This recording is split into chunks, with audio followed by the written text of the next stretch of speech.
aimeras ton prochain comme toi-même, un double commandement. Je vous invite à lire avec moi dans Matthieu chapitre 19, verset 19.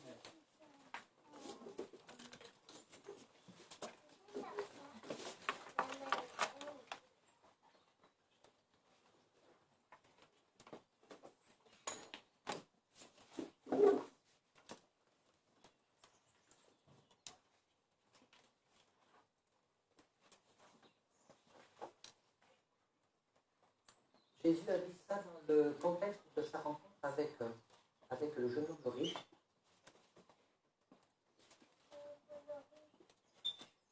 Lorsqu'il cite les commandements qui se trouvent dans Lévitique, honore ton père et ta mère.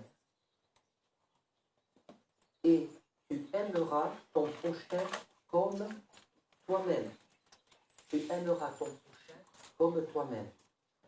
Cette histoire d'aimer son prochain comme soi-même, nous le trouvons, ça résonne, non?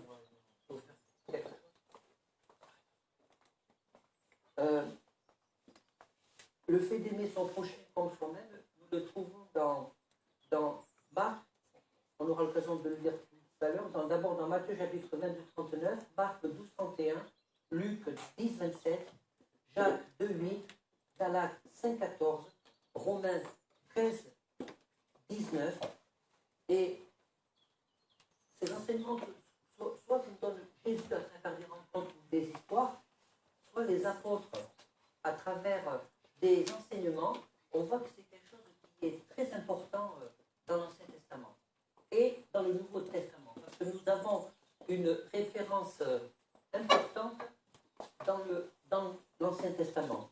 Et pour comprendre un petit peu, pour aller au fond des choses, donc tu aimeras ton prochain comme toi-même, nous devons comprendre la profondeur, essayer de comprendre la profondeur des deux commandements. En fait, c'est deux commandements. La première réflexion que je me fais, ou la première question qu'on peut se poser, est-ce qu'on peut vraiment aimer le prochain comme Dieu attend que nous aimions notre prochain, si au préalable, je ne m'aime pas?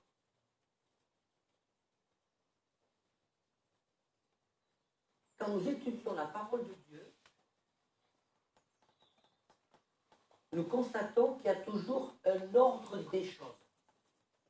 J'ai beaucoup aimé quand Bertie, durant cet été, dans divers enseignements qu'il a pu nous apporter, je l'ai entendu au moins à 2 fois dire, mais il y a des règles à respecter, il y a des principes. Si nous ne rentrons pas dans ces principes bibliques et dans ces règles, ça ne peut pas fonctionner avec Dieu. Vous savez, c'est un mode d'emploi. Si nous ne mettons pas les choses dans le bon ordre, ça ne peut pas fonctionner avec Dieu. Et dans ce principe d'ordre des choses, si ça ne peut pas fonctionner avec Dieu, ça ne peut pas fonctionner avec notre prochain. Par exemple, il y a des tas de versets qui parlent de l'amour de son prochain. Les 5 versets dans le Nouveau Testament dont je vous ai parlé qui parlent de l'amour de son prochain, c'est parce que on entend aussi le terme « comme toi-même ». Vous voyez, comme toi-même. L'apôtre Jean, qui est devenu l'apôtre de l'amour, dans sa radicalité apparente, traite de menteurs et de menteuses, que les hommes, traite de menteurs ceux et celles qui disent aimer Dieu et ne pas aimer son prochain. Vous voyez, on retrouve toujours un ordre des choses. On peut aimer, mais bien sûr qu'on peut aimer. Mais le Seigneur attend que l'on aime comme lui exige de notre part de la façon dont nous devons aimer. Vous savez, je vous dis tout ça pour jeter des bases sur cet enseignement. Le principe du commandement, lorsque Dieu donne un commandement, il nous donne une injonction. Un commandement, c'est un commandement. Vous avez déjà reçu des commandements de pays? Ça arrive. Personne n'est à l'abri d'avoir reçu un commandement de payer.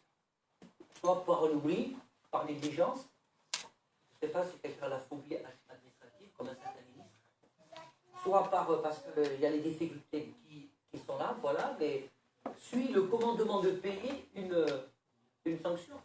On peut suivre une sanction si ce n'est pas exécuté. Et lorsque Dieu donne des commandements, c'est parce que ce n'est pas inné en nous. Si vous regardez la relation que Dieu a avec l'homme, tous les commandements que Dieu a donnés à l'homme, c'est parce que ce n'est pas inné. C'est parce qu'il n'est pas dans l'ordre naturel des choses d'aimer son prochain comme soi-même. Il n'est pas dans l'ordre naturel des choses d'aimer son prochain comme Dieu l'entend que nous le fassions. Y a-t-il un verset dans la Bible, par exemple, qui nous dit que nous devons aimer nos enfants? Existe-t-il un verset qui nous dit que nous devons aimer nos enfants? On les aime naturellement. Bravo, Joseph. Joël. Non. Ça fait longtemps que je ne t'ai pas vu, je ne t'ai pas vu. Excusez-moi. Il y a des choses qui sont innées. Qui sont innées.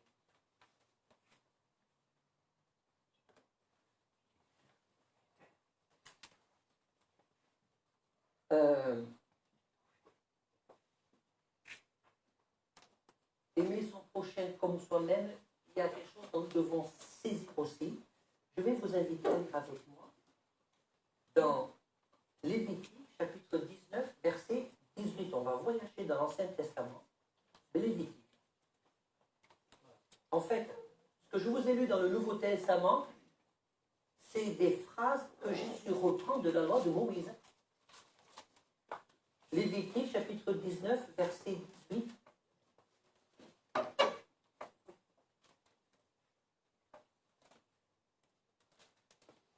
C'est lorsque Dieu donne, le chapitre 19 est consacré à tout ce qui est prescription religieuse, cérémoniale et morale.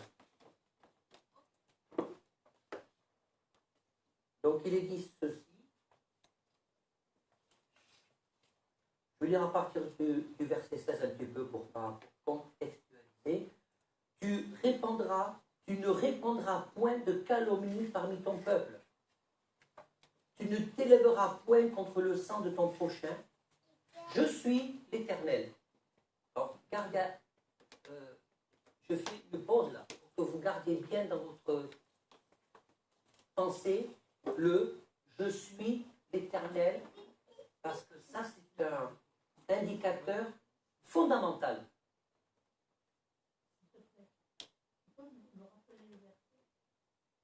Verset 16 de Lévitique. Chapitre 19. Chapitre 19, verset 16. Donc je reprends.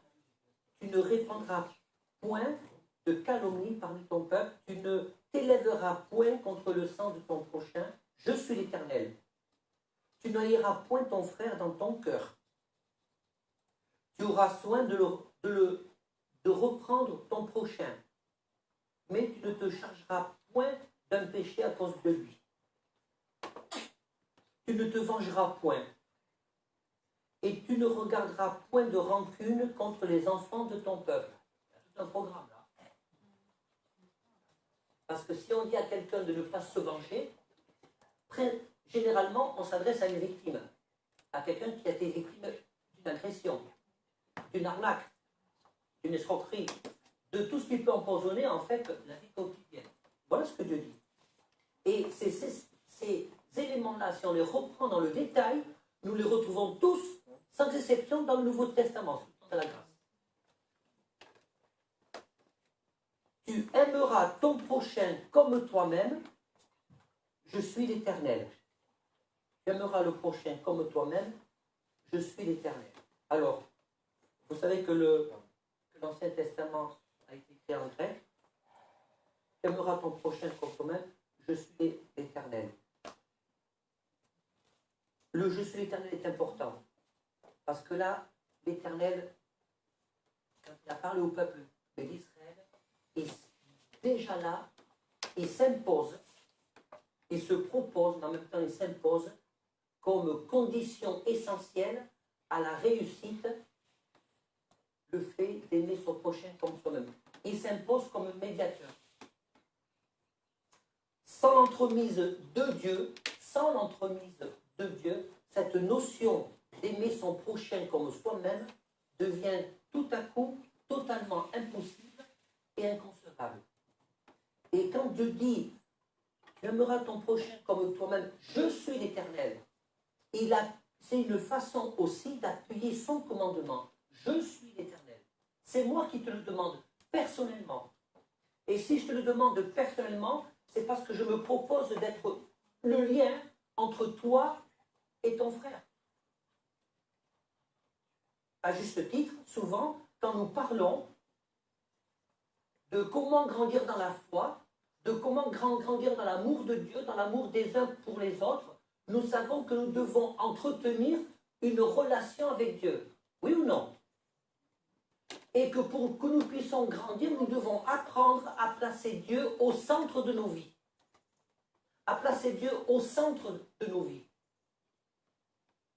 Il m'est arrivé de faire des préparations au mariage, ou avec mon épouse de visiter des couples, et souvent nous abordons le sujet. Est-ce que Dieu est au centre de votre couple? Est-ce que Dieu, il est le lien? Est-ce que c'est lui qui fait l'entremise entre l'homme et la femme? Et il en est de même dans nos relations avec notre prochain. Nous devons nous poser la question, est-ce que Dieu est au centre de la relation entre mon prochain et moi? C'est ça le truc. Et si nous commençons à réfléchir comme ça, à voir les choses dans ce sens-là, à ce moment-là, nous pouvons mieux comprendre l'ordre dans lequel nous devons nous situer pour aimer selon le cœur de Dieu. Et aimer son prochain comme soi-même, alors ce qui est très riche dans la lettre grecque, c'est le mot kempo, ce qui veut dire semblable. Comme, pareil. En d'autres termes, Dieu te demande, tu dois aimer ton semblable. Et c'est le même mot lors de la création, Adam a dit à Dieu, mais j'ai pas de semblable. Dieu a dit, faisons un semblable. L'homme était seul. Donc Dieu a fait magnifique jardin, la végétation, les animaux, et malgré tout ça, l'homme se sentait seul, il n'avait pas de semblable. C'est le même mot. Faisons-lui un semblable. Et il y avait la parole. Et ce même mot, Dieu te demande d'aimer ton semblable. Celui et celle qui est comme toi. Qu'est-ce que ça veut dire?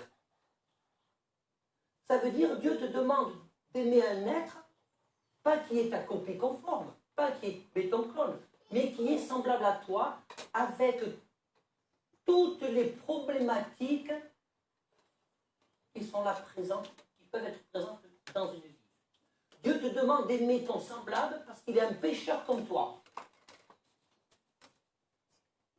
Est-ce que quand nous regardons notre prochain, nous avons cette vision de comprendre et de prendre conscience? Il ne s'agit pas de le croire et de le comprendre. Il faut vraiment en prendre conscience, l'intégrer pour pouvoir rentrer dans ce que Dieu me demande. Si j'aime mon semblable, c'est parce que je prends conscience qu'il est comme moi. C'est mon semblable. Vous êtes mes semblables. Je suis votre semblable. Donc nous avons tous des problématiques de péché dans nos vies. Voilà une ressemblance. Nous avons tous des écarts de comportement dans nos vies. Donc je vous ai dit que j'étais aussi de votre semblable. Donc je m'inclus là-dedans. Voilà des ressemblances. Nous avons tous des hauts et des bas dans nos comportements, dans notre façon de penser. Nous avons tous besoin de demander pardon, d'être au bénéfice de la grâce. Voilà pourquoi nous sommes semblables. Et parce que je ne connais pas tout de la vie de l'autre. C'est parce que je ne connais pas tout de la vie de l'autre, que je ne connais pas son histoire, ses souffrances, les racines de ses souffrances, qui m'est interdit d'avoir un jugement sur la vie de l'autre. Aimer son prochain comme soi-même est également, et ça c'est un avantage considérable, un antidote, un vaccin. Allez, Je vais vous donner un vaccin ce matin.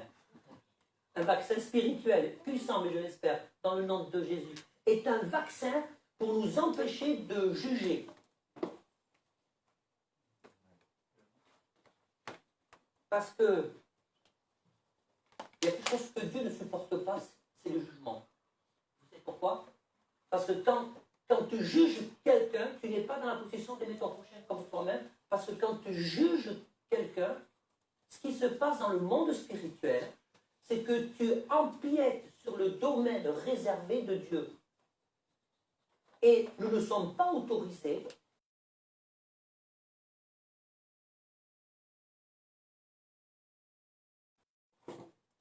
ça appartient à Dieu, le jugement, parce que c'est le législateur.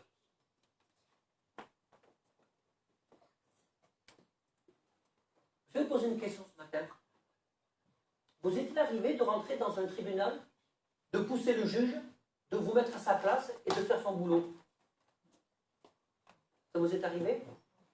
Non? Bon, même si parfois, peut-être certains peuvent en avoir envie.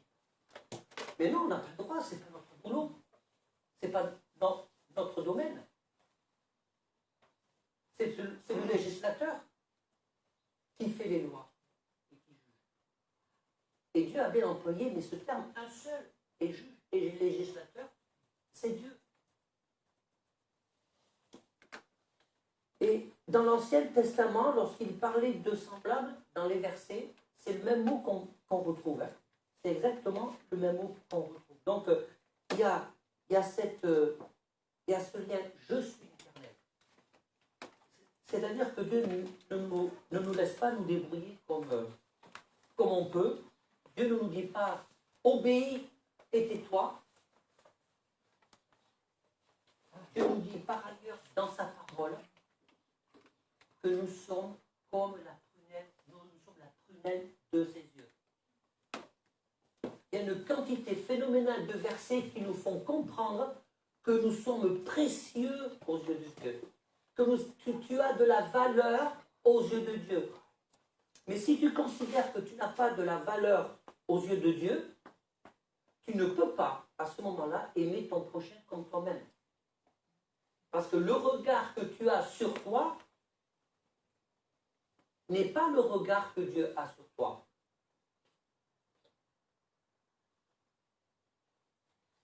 Et ce qui complique la tâche, et ça je ne cesserai de le dire parce que c'est encore plus vrai aujourd'hui, et ça sera encore, comment je vais dire ça?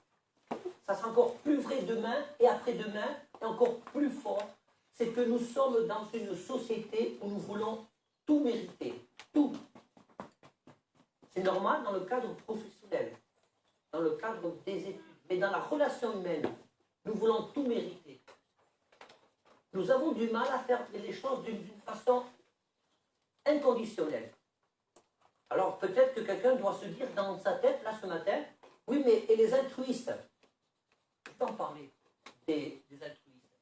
Parce que il y en a qui sont altruistes et qui semblent aimer leur prochain comme eux-mêmes. Mais lorsque il peut y avoir un dysfonctionnement dans l'amour de son prochain, qui est lié à l'altruisme. Et ce qui est intéressant, avant d'aborder ça, c'est que dans le Nouveau Testament, le comme, vous devez aimer comme, c'est le mot osé, c'est selon, c'est d'une façon semblable. Nous devons aimer notre prochain d'une façon semblable. Et toi-même, en grec, ce coup-ci, dans le Nouveau Testament, c'est le même, te. Et c'est ce que tu es dans ta façon d'être. C'est ça le moi-même, dans ta façon d'être. Le même, te et eux. Alors c'est intéressant, bon, ça peut être traduit au mot à mot, sinon on pourrait pas lire la Bible, ça serait super compliqué, mais ça veut dire aimer l'autre dans sa façon d'être, comme moi je suis dans ma façon d'être. Alors je ne vais pas aborder le sujet du pardon parce que ça serait trop long, mais vous comprenez que peut-être quelqu'un peut se dire, enfin moi j'ai du mal à m'aimer, à me pardonner à cause de ceci, à cause de cela. Ouais, d'accord. Mais si notre connaissance intellectuelle se limite à Jean 3, 16, car Dieu a tant aimé le monde, Dieu t'a aimé alors que tu n'étais même pas purifié par le sang de Jésus. Si quelqu'un a besoin de donner sa vie au Seigneur, c'est le moment aussi. Et si quelqu'un a déjà donné sa vie au Seigneur et qui a besoin de se re-questionner de la façon dont Dieu l'aime, Dieu t'aime d'une façon inconditionnelle. Et il y a plein d'hommes dans la Bible dont leur comportement serait inadmissible, gênant, pas possible si les personnes seraient dans l'Église en général, et pourtant Dieu les a aimés. Je prends souvent cet exemple de David parce que de mon point de vue, c'est l'exemple le plus criant, le plus parlant, et qui nous montre bien que les critères de Dieu ne sont pas les nôtres. Dieu a dit de David, il est selon mon cœur. Parce que David était celui qui disait, écoutez bien ceci, les conditions de ma naissance ne justifient pas mon péché. Donc David, étant conscient de ses lacunes, c'est quand il s'approchait de Dieu, il s'approchait de Dieu avec tout son être, avec ce qu'il était. Et c'est ce que Dieu veut. Aimer son prochain comme soi-même, avant d'aimer son prochain comme soi-même, nous devons être au clair dans notre relation avec Dieu.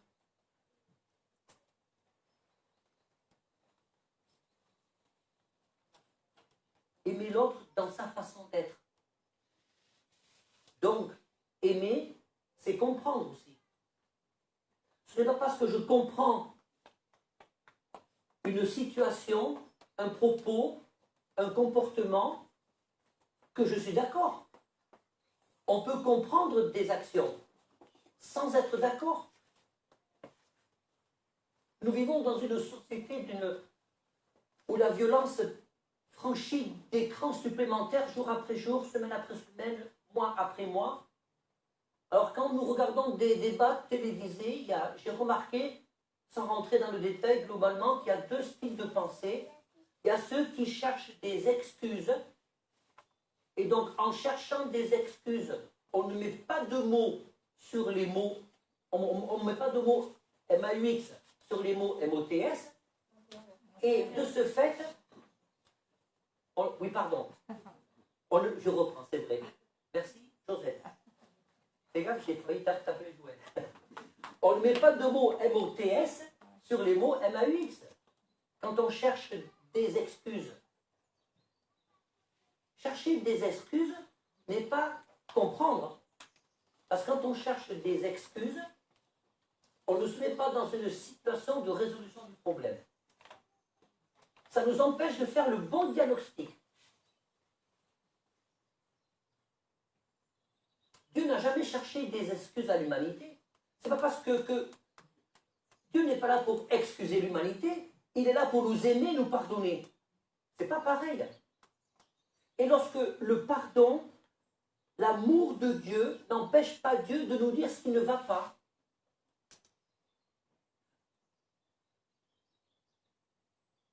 Vous savez, il y a beaucoup de parents ici. L'amour nous pousse aussi à aller voir quelqu'un et dire, voilà, ce que tu as fait est mal. À reprendre. L'amour implique aussi le fait de reprendre quelqu'un.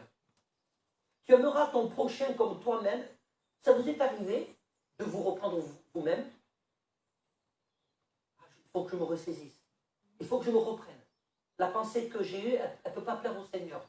Ce que j'ai fait, ça ne va pas. Ce que j'ai dit, ça ne va pas. Ou ce que je projette de faire, ça ne va pas. La position dans laquelle je suis, ça ne va pas. Donc, je me reprends, je reviens à la croix, je demande pardon au Seigneur, et ça repart.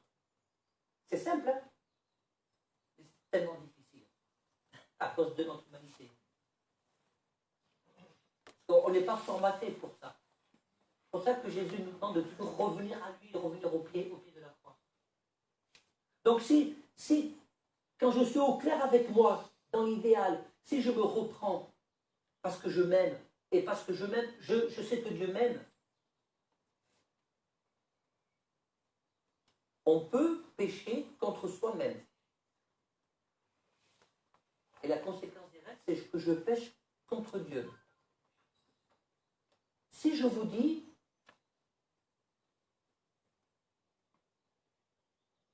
n'aimes pas ton prochain parce que Jésus est mort pour lui, c'est un péché, Dieu va te le reprocher. Vous serez d'accord avec moi? Oui? Pas compliqué? Non? Ah, c'est pas compliqué. Donc, je vois qu'il y en a qui font ça. Donc, vous êtes d'accord avec moi. Donc, et il faut faire ça. Ça m'aidera avec les masques. Voilà. Ça fait marcher les cervicales. Mais si Dieu veut te rencontrer, veut t'interpeller, et qu'il se rend compte que tu t'aimes pas, ou que tu ne te supportes pas, quelles que soient les causes, c'est un péché. Il n'y a rien de pire que de ne pas aimer une personne, et cette personne, c'est mon moi. Trop de gens ont un manque d'estime d'eux. Aimer son prochain, mon vis-à-vis, dans sa façon d'être, parce que je me supporte dans ma façon d'être. Et ça, c'est possible parce que nous l'avons lu, je suis l'Éternel. Je veux être au centre de la relation que tu as avec ton prochain. Et messieurs, mes frères et sœurs, mes frères, pardon, c'est valable pour nos épouses. Dans un certain sens limité, c'est valable pour nos épouses parce que nos épouses sont aussi notre prochain. C'est un être, c'est un vis-à-vis. Et dans la pensée biblique, le semblable, il y a cette notion de vis-à-vis, de front à front. Vis-à-vis, front à front. Sauf que il y a une notion supplémentaire. Lorsque la Bible nous enseigne d'aimer nos épouses, il y a une notion supplémentaire, c'est que, et c'est là que je vais parler de l'altruisme, c'est que dans le verset où il est dit Marie, aimez vos femmes comme Christ aimait l'Église, il y a cette notion de sacrifice. Donc, messieurs, il y a du travail. Dans l'esprit biblique, dans le couple, c'est l'homme qui doit se sacrifier. Mais dans le sujet de ce matin, Dieu ne nous demande pas de nous sacrifier par amour pour l'autre. Il y a des tas de gens, des altruistes, il y a des gens qui cherchent à faire du bien et qui font beaucoup de bien et qui se sacrifient énormément. Et on a tendance à dire, oh là là, c'est bien, qu'est-ce qui fait des choses pour les autres, c'est bien. Il se sacrifie, c'est bien. Il sacrifie sa vie, c'est bien. Il sacrifie sa femme, ses enfants, au détriment de sa femme et de ses enfants, c'est bien. Ben non, c'est pas bien. Parce que quand on lit 1 Corinthiens 13, si tu n'as pas l'amour, tu auras vous-même donné ta vie, aux yeux de Dieu, ça ne sert à rien. Et c'est là que c'est compliqué. Sur le plan humain, c'est pas concevable. Mais pour Dieu, c'est concevable. Et moi, mes frères et sœurs, je voudrais vraiment vous emmener avec moi pour que nous puissions rentrer dans la pensée de Dieu pour comprendre ce qui est concevable de la part de Dieu. Parce que ce qui est concevable de la part de Dieu, le Saint-Esprit qui est en nous peut nous mettre sur le chemin où on va comprendre ce que Dieu veut faire avec nous. Donc, il y a des gens qui disent, eh bien, j'aime mon prochain comme moi-même parce que je fais ceci, je fais cela. Il y a des études qui ont été faites.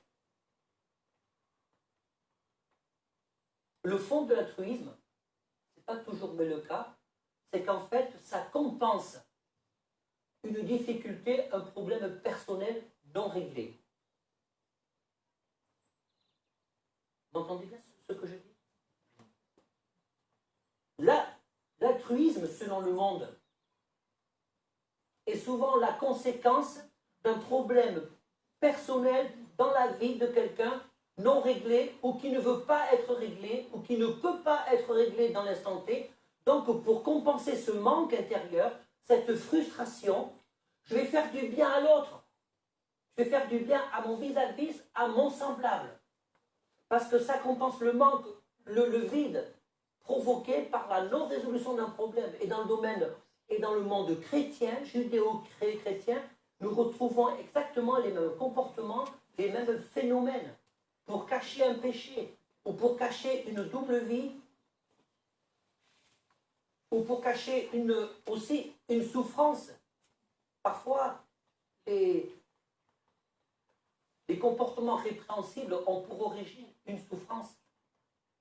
Rappelez-vous, David disait, les conditions de ma naissance ne justifient pas mon péché. Et donc, pour justifier une certaine souffrance, ou pour vivre avec, malheureusement, l'homme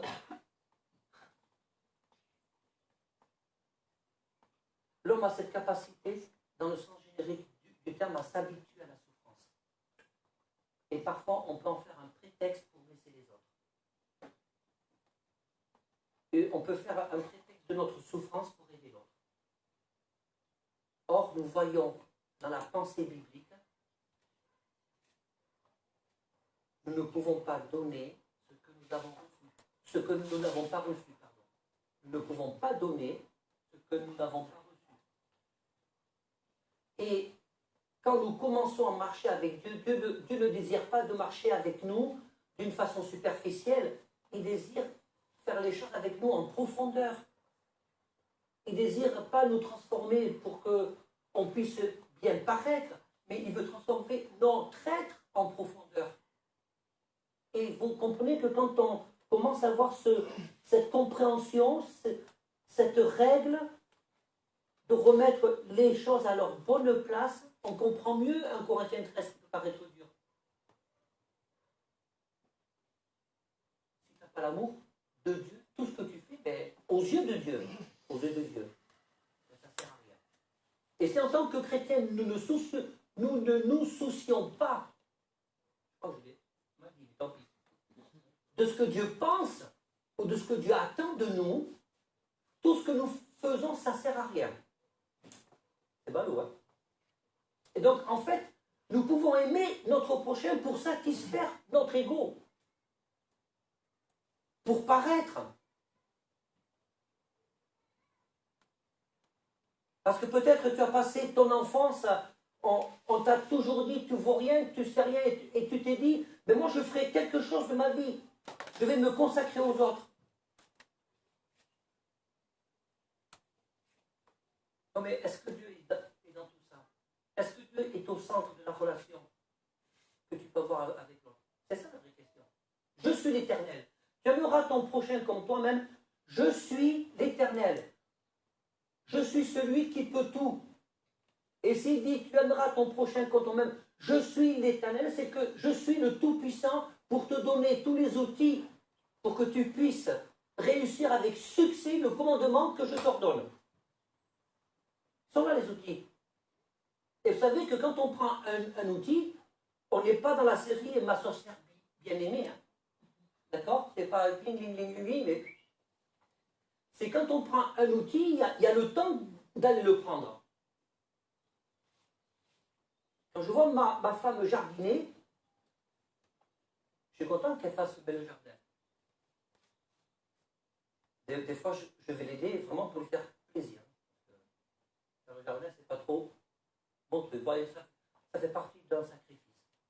Je me sacrifie pour elle. Mais quand elle fait le jardin, il y a quelque chose quelque chose qui doit être embelli. Il y a le temps d'aller prendre mes outils. Et quand je prends mes outils, c'est pas encore embelli. Vous me suivez? Quand vous voulez faire des travaux, on veut obtenir ce qui a été prévu, le temps de prendre les outils, ça ne se fait pas tout seul. Il y a le temps de prendre les outils, il y a le temps de rassembler les matériaux, il y a le temps de commencer à faire les travaux, il y a le temps de définition et c'est terminé. Donc il y a tout un processus. Eh bien, c'est pareil avec la parole de Dieu. Quand Dieu nous donne ces outils-là, il y a le temps de comprendre ce que Dieu attend de chacun d'entre nous. Il y a le temps de le ruminer. Il y a le temps de l'accepter. Seigneur, c'est dur ce que tu me demandes. Oui, c'est vrai, te dit le Seigneur, mais c'est dur. Mais ce n'est pas parce que c'est dur que ce n'est pas possible. Dieu n'est pas un homme. Dans la vie professionnelle, parfois, dans les entreprises, on fixe des objectifs inatteignables pour ne pas donner des primes. J'ai souvent vu ça. Vous voyez. Et après, pour dire à la fin, tu n'as pas été capable. Dieu n'est pas un homme pour faire ça. Lorsque Dieu nous fixe, on va dire, comme un objectif, aimer son prochain comme soi-même, ça peut devenir pour toi un objectif. Ce n'est pas inatteignable parce que Dieu te donne les moyens, la possibilité de le faire. Je suis l'Éternel. Je veux être au centre de ta vie et parce que je suis l'Éternel, je veux être au centre de ta relation avec l'autre. Je veux être au centre aussi de ton couple.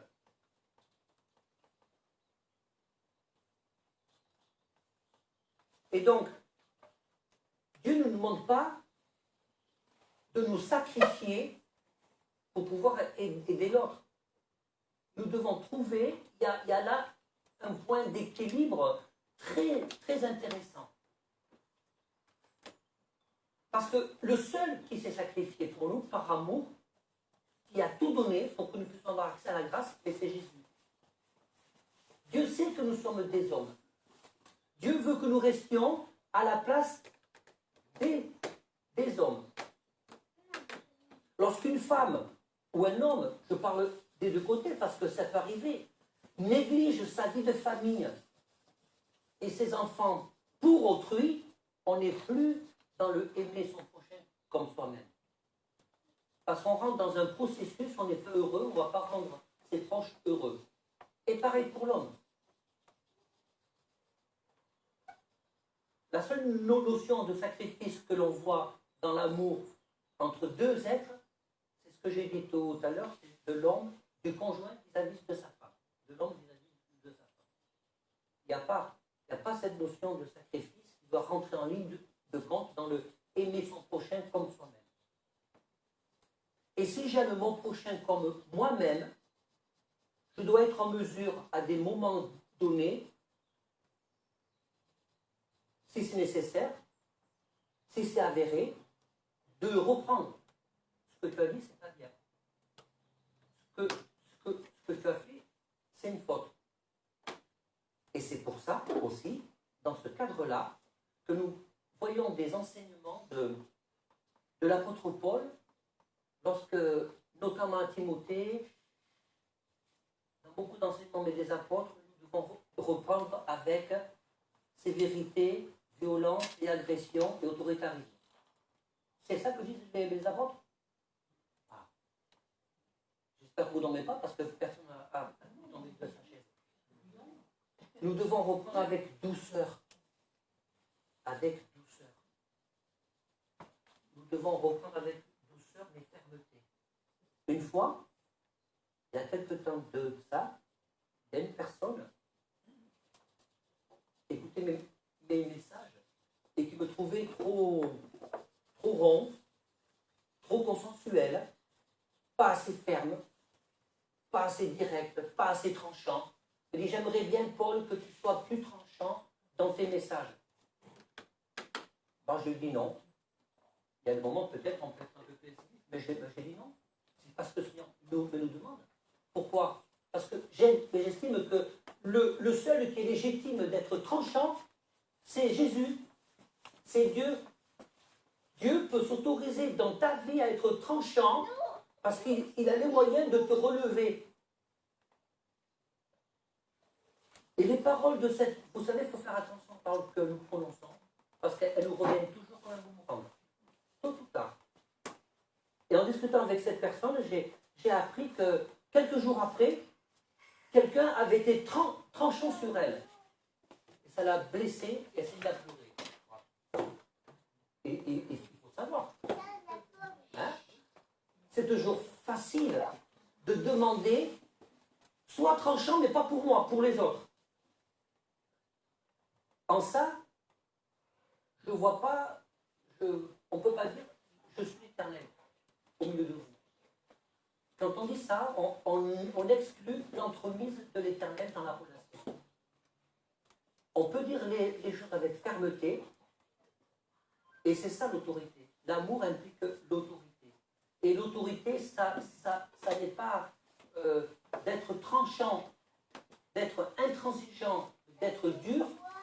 L'autorité implique une fermeté, garder le cap et de dire les choses quand il faut les dire. Donc, vous voyez, tu aimeras ton prochain comme toi-même, c'est pas de tout excuser non plus. C'est pas de dire je l'aime et il fait comme il peut, le pauvre, non. La parole de Dieu nous appelle à reprendre. Et je ne peux pas m'empêcher de dire la chose suivante. Si tu sens que tu ne, dans l'amour que tu veux manifester à l'autre, si tu sens que tu ne peux pas reprendre selon les critères de la parole de Dieu, c'est-à-dire avec douceur, parce que quand on reprend son semblable, son vis-à-vis, quel est le but? Soit, il n'y a pas 36 buts. Hein. Si je le reprends à la façon de Dieu, je vais comprendre sa situation et je demandais au Seigneur de m'aider à trouver les mots pour que les mots que je prononce dans sa vie soient des mots pour construire et pas pour détruire, pour avertir, pour ouvrir la brèche qui permettra au Saint-Esprit de s'engouffrer. Et mon travail est terminé. Nous sommes tous impuissants au changement de l'autre. Parce que c'est le travail de Dieu. C'est son domaine réservé. Et nous serons tous inspirés de bien travailler dans ce domaine-là parce que franchement, c'est moins fatigant. Aimer l'autre, c'est comprendre, sans excuser. C'est ce que je suis en train de vous dire vraiment, que vous gardiez ça dans votre cœur. De comprendre une situation. Si je comprends une situation, je vais pouvoir voir la bonne attitude. Quand on se trompe, on comprend pourquoi il y a des gens qui se trompent qui ne comprendront jamais parce qu'il y a une pathologie derrière. Je parle dans un processus normal. Quand on se trompe, quand on est pris en faute, on sait pourquoi en général. Okay. Donc c'est pour ça qu'on a tendance à être plus indulgent avec nous-mêmes qu'avec les autres. Et c'est pour ça que le Seigneur te dit, aimeras ton prochain comme toi-même, l'indulgence que tu as sur ta vie, mets-la en pratique sur la vie des autres dans ta relation avec ton prochain. Je me suis rendu compte dans l'exercice du ministère, souvent, que lorsque des chrétiens en apparence étaient durs en parole, parce qu'ils avaient l'air tellement proches de Dieu, tellement sensibles au Saint-Esprit, ça cachait en fait un problème spirituel important. C'est comme l'altruiste dysfonctionnel, dont je vous ai parlé tout à l'heure, qui cherche absolument, au détriment de tout bon sens, de toute logique, à aider les autres, et quand l'apparence dit oh, ça c'est quelqu'un de bien, ben non, mais ça cache une carence, en fait. Ça cache une carence. Je ne dis pas que tous ceux qui aident les autres ne sont pas bien dans leur vie, dans leur peau. Vous comprenez bien. C'est qu'on ne doit pas tout avaler comme ça du premier coup, on doit quand même prendre le recul et analyser les choses. Et la meilleure façon de prendre le recul et analyser les choses, c'est de se dire, quand je fais du bien à l'autre, est-ce que je le fais de la façon dont Dieu l'entend et l'espère, pour ne pas qu'il puisse se dire, selon 1 Corinthiens 13, parce que tu fais, mais ça ne sert à rien. C'est bien, mais ça ne sert à rien, pour moi. C'est ça que Dieu nous dit. Fais attention, pour moi, ce que tu peux faire de bien autour de toi, ça ne sert à rien si tu ne le fais pas selon mon cœur. Alors, qu'est-ce qu'il faut faire? Je vais terminer par là. Est-ce qu'il faut dire, bon voilà, puisque quand je regarde ma vie, eh ben, je vais arrêter tout là. Pas ça. Pas ça. Si nous devons progresser dans l'amour de Dieu, dans l'amour les uns pour les autres, nous avons des progrès à faire et nous devons travailler à cela. Il ne suffit pas de le dire, il suffit de le travailler. Commence déjà par être honnête avec toi-même et dire voilà, ben, je vais commencer à m'apprécier, Seigneur, comme moi-même. Le Seigneur veut que tu aies une bonne image de toi. Il y a 10 ans de ça, on va dire 12-13 ans, à travers un livre sur la prière que j'avais lu, je me suis un peu effondré, j'étais déjà dans le ministère, parce que Dieu avait mis le doigt dans ma vie sur quelque chose qui n'était pas bon, c'est parce que j'avais une mauvaise image de moi. Et Dieu m'avait fait comprendre que je ne pouvais pas exercer correctement le ministère, ni être un bon père de famille, ni être un bon mari selon sa parole, tant que j'avais une mauvaise image de moi. Et la mauvaise image de moi que j'avais, c'est pas ma faute. C'est parce que j'ai reçu des mauvaises paroles quand j'étais jeune. J'ai reçu pas des mauvaises paroles, mais des paroles plutôt à consonance négative dans ma propre famille, à cause de ce que j'étais. C'est vrai que j'étais pas terrible non plus. Je leur ai pas facilité la vie à mes parents et à mes frères et sœurs. Mais voilà, c'était la conséquence. Et tout ça, mais c'est resté jusqu'au jour. Et pourtant, je suis rentré dans le ministère et pourtant, Dieu m'a béni. Mais à un moment donné, dans notre marche chrétienne, pour aller plus loin, s'il y a un blocage, c'est parce que Dieu veut mettre clairement, le doigt dans un domaine de ta vie que tu dois soit changer, soit réformer, soit réajuster, soit éliminer. Ça, c'est une bonne nouvelle. Amen? Ouais, c'est une bonne nouvelle. Ça fait mal, mais c'est une bonne nouvelle. Parce que si on rentre là-dedans, on va toucher le cœur de Dieu. On va prendre un peu plus de la présence de Dieu en nous. On va laisser un peu plus de place. Et quand j'ai pris conscience qu'en ayant une mauvaise image de moi, je ne pouvais plus progresser, j'ai toujours eu au fond de mon cœur, et c'est ce qui m'a sauvé souvent, la crainte de Dieu d'être toujours essayé d'être dans son cœur. Et là, j'ai demandé pardon au Seigneur, et c'est un travail. Et c'est un travail qui est long. Ceux qui ont eu ce problème, c'est super long. Et j'ai dû faire des recherches pour dire, voilà, il y a ça, ça, ça. Et j'ai remercié le Seigneur. J'avais toutes les excuses du monde. C'est pas moi, quand j'étais jeune et petit, qui ai dit à ma famille, aux gens qui m'entouraient, aux jeunes de l'église là où j'étais avant, allez, vas-y, dites-moi des choses pas bien sur moi parce que je suis costaud. Non. Je suis sûr que vous avez tous ici, même pas besoin de faire un sondage, à un moment donné de votre vie, reçu une parole qui a conditionné votre comportement, ou peut-être qui conditionne encore aujourd'hui certaines de vos réactions.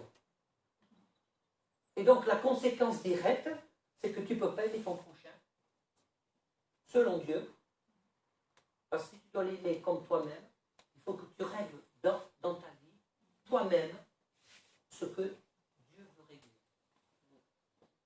Et si Dieu nous fait grâce, c'est ça, frères et sœurs, mais vraiment, cette grâce de Dieu nous permet de nous approcher dans n'importe quelle circonstance. C'est la religion qui dit, alors il faut faire comme ça, comme ci, comme ça. Dans n'importe quelle circonstance, à n'importe quel moment de la journée. On peut s'approcher de Dieu. Quand on comprend ça, et moi je veux dire, Seigneur, merci parce que tu me donnes tous les outils et tous les moyens d'obéir à tes deux commandements, d'aimeras ton prochain comme toi-même. On a pris la Sainte Seine, c'est pour toi-même que le Seigneur est mort. C'est pour toi-même que Jésus peut toucher ton cœur ce matin. C'est pour toi-même qui te dit je suis l'Éternel qui te guérit. Mais il y a tellement de travail à faire. Le Seigneur, il est celui qui te rassure ce matin. Il te rassure. Ça veut dire qu'il te laisse le temps. Vous voyez comme l'exemple que j'ai pris sur les outils. Il te laisse le temps. Il laisse le temps au temps. Amen.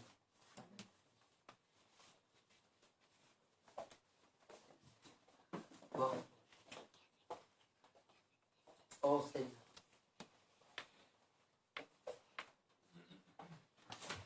Nous voulons ensemble te demander pardon pour notre négligence, pour toutes les fois où j'ai été aussi, bien entendu, où nous avons été négligents dans notre façon de regarder l'autre.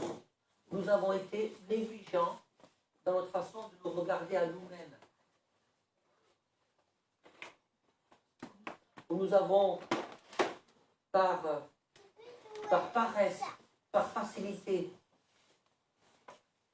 transféré ou transmis nos problématiques personnelles sur celles des autres, sur la vie des autres.